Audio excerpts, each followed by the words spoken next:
L'italien est une langue réputée facile à apprendre, surtout si on est francophone. Alors, on va voir ça aujourd'hui avec un match vero falso, vrai et faux. On se retrouve tout de suite. C'est parti.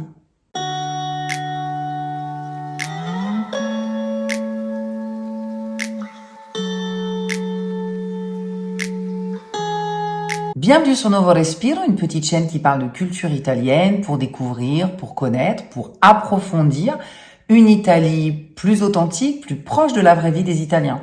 C'est une vidéo tous les vendredis.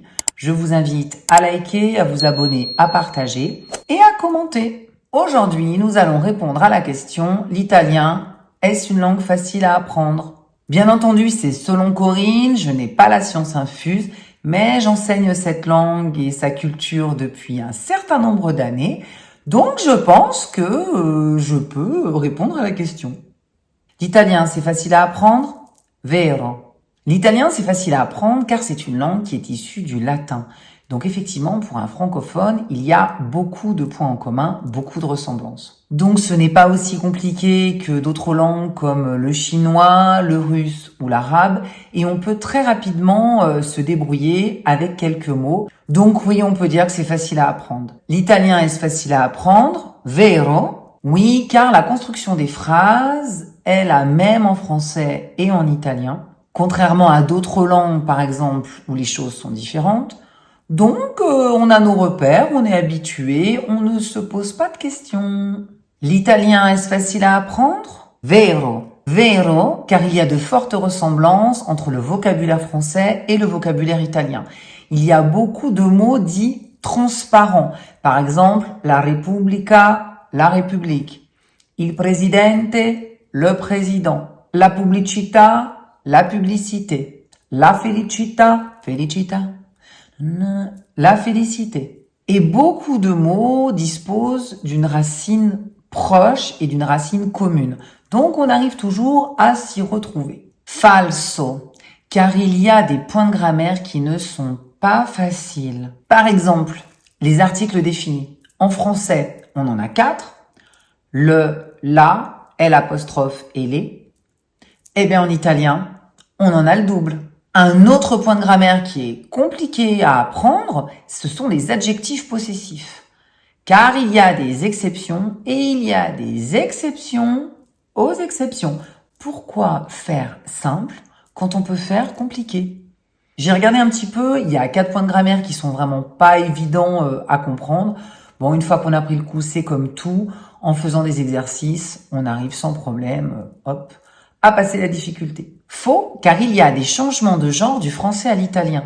On a des mots qui sont masculins en italien et féminins en français. Et inversement, on a des mots qui sont masculins en français et féminins en italien. Par exemple, la sabbia, féminin en italien, le sable en français, l'aria, féminin en italien, masculin en français. Il est facile d'établir une liste de ces mots qui changent de genre. Bien évidemment, on ne les utilise pas tous, donc quand on apprend l'italien, l'essentiel est d'apprendre les plus courants. Falso, car en italien, il y a des verbes irréguliers, notamment au présent. Bon, en soi, ils sont irréguliers, mais ils ne sont pas super compliqués. Ils ne sont pas forcément irréguliers, par exemple, à toutes les personnes.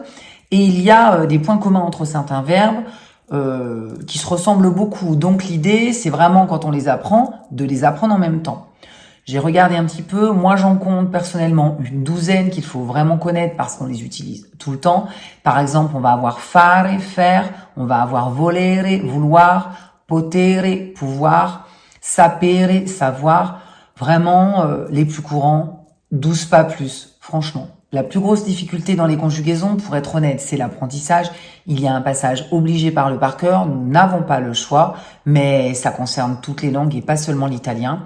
Il faut de la motivation et un peu de bonne volonté. Vero, car l'alphabet italien est similaire à l'alphabet français, il y a quelques petites différences de son, c'est tout, mais pour le reste, la phonétique est identique. D'ailleurs, je vous recommande d'apprendre la bonne prononciation dès le début pour ne pas avoir de mauvaises habitudes.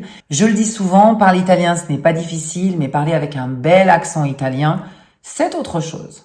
Faux. Falso, car en italien, il y a des accents toniques à la différence du français. Ce sont ces accents qui donnent cette impression de langue chantée et qui rythment la phrase, qui donnent une cadence. È l'italiano la più bella lingua del mondo. Non mais de toute façon, Corinne, es-tu objective? Je suis toujours objective. L'italien et l'Italie, siamo numero uno. L'apprentissage de ces accents toniques, les connaître, les placer au bon endroit pour avoir une bonne prononciation, c'est une des difficultés de la langue italienne. Vero, vrai, car l'italien s'écrit comme il se prononce. Il suffit donc de bien connaître les règles de prononciation pour l'écrire sans faute d'orthographe et très rapidement. Un bon point si on a des problèmes de dyslexie, car quand on connaît les règles de prononciation, on l'écrit comme on l'entend. Addio, les fautes d'orthographe. Falso, faux car l'apprentissage d'une langue ne dépend pas de son degré de difficulté.